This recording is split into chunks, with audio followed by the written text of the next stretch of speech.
ஓம் சிதாரா நேயர்களுக்கு வணக்கம். நாம இப்போ மலர் மருத்துவம் பார்த்துட்டு வரோம், ஃப்ளவர் ரெமிடிஸ். அதுல ஒன்னொன்னா பார்த்துட்டு வரோம். ஃப்ளவர் ரெமிடிஸ்னா என்ன, அதை எப்படி நம்ம யூஸ் பண்ணோம், எந்த பேசிஸ்ல அது கொடுப்போம்னு நம்ம பார்த்தோம். இப்போ நம்ம முதல்ல ஆஸ்பின் பார்த்தோம் இல்லையா பயம்க்கு.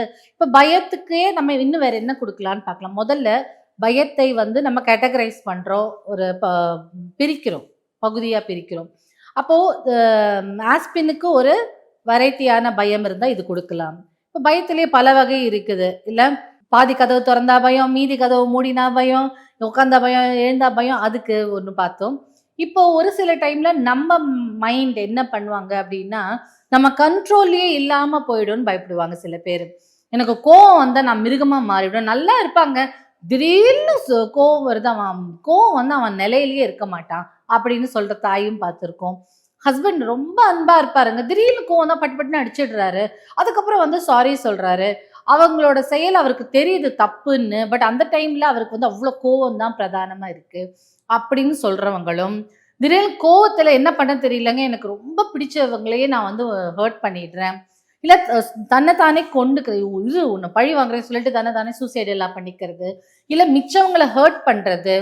ஹர்ட் பண்ணதுக்கு அப்புறம் தான் அதெல்லாம் நடந்து முடிஞ்சதுக்கு அப்புறம் தான் அவங்க ரியலைஸ் பண்ணுவாங்க, அச்சோ நம்ம கண்ட்ரோல்ல இல்லையே, நம்ம கோவத்துல இப்படி பண்ணிட்டோமே, பயத்துல இப்படி பண்ணிட்டோமே அப்படின்னு. தன்னோட மைண்ட் தனக்கு கண்ட்ரோல்ல இல்லாம இருக்கு அப்படின்னுங்க போதும், ஐயோ நம்ம மைண்ட் கண்ட்ரோல்ல இல்லாம அவுட் ஆஃப் கண்ட்ரோல் போய் நம்ம ஏதாவது செஞ்சிட போறோம், எனக்கு பயமா இருக்கு, நீ எனக்கு கோவப்படுத்திட்டே இருக்க, என்ன மீறி எனக்கு கண்ட்ரோல் இல்லாம கோவம் போய் நான் என்ன பண்ணுவேன்னு தெரியல அப்படின்னு பயப்படுறவங்க, நான் இது செஞ்சிருவேனோன்னு எனக்கு பயமா இருக்கு, அந்த மாதிரி ஒரு இது பண்ணிடுவேனோ.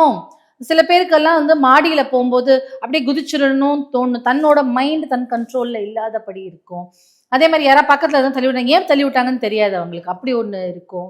ஸோ அந்த மாதிரியான ஒரு பயம், ஐயோ நம்ம கண்ட்ரோல், நம்ம மைண்ட் நம்ம கண்ட்ரோல்ல விட்டு போயிடும். அந்த மாதிரியான பயத்துக்கு நீங்க யூஸ் பண்ணக்கூடியது செரி பிளம். செரி பிளம் உங்களுக்கு கீழே டிஸ்கிரிப்ஷன்ல வந்திருக்கும், இல்ல வேர்ட்ஸ் வந்திருக்கும். செரி பிளம் இது ஒரு மலர் மருத்துவம். நீங்க இதை ஹோமியோபதி கடையில கேட்டாங்கன்னா கொடுப்பாங்க. இதர் லிக்விட் ஃபார்மா வாங்கிக்கிட்டீங்கன்னா ஒரு 2 சொட்டு தண்ணியில விட்டு குடிக்கலாம்.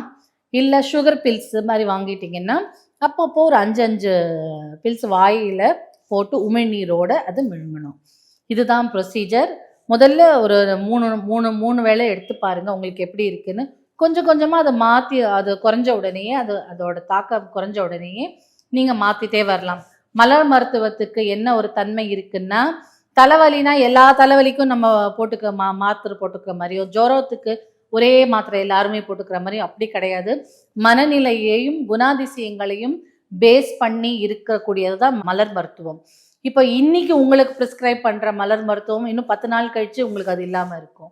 ஸோ மனநிலை எப்படி இருக்கோ அதை பேஸ் பண்ணி, இந்த மாதிரியான மனநிலையில இருக்கிறவங்களுக்கு தன் மைண்டை கண்ட்ரோல் இல்லாமல் இருக்கிறதுக்கு, எக்ஸஸாக கோவம் எங்கே நான் தப்பு பண்ணிடுவேணும்னு பயமா இருக்கு அப்படின்னு நினைக்கும் உங்களுக்கு என்ன கொடுக்கும்னா, இது தன்னம்பிக்கையை கொடுக்கும், கோவத்தை குறைக்கும், அதே மாதிரி ஒரு ஸ்ட்ரெஸ் ரிலீவராக இருக்கும். உங்களுக்கு தெரிஞ்சவங்க நல்லா இருந்துட்டு திடீர்னு கோவத்தில் எனக்கே பயமா இருக்கு, நான் என்ன பண்றேனே தெரியல அப்படின்னு சொல்றவங்களுக்கு செரி பிளம்மை ரெக்கமெண்ட் பண்ணுங்க.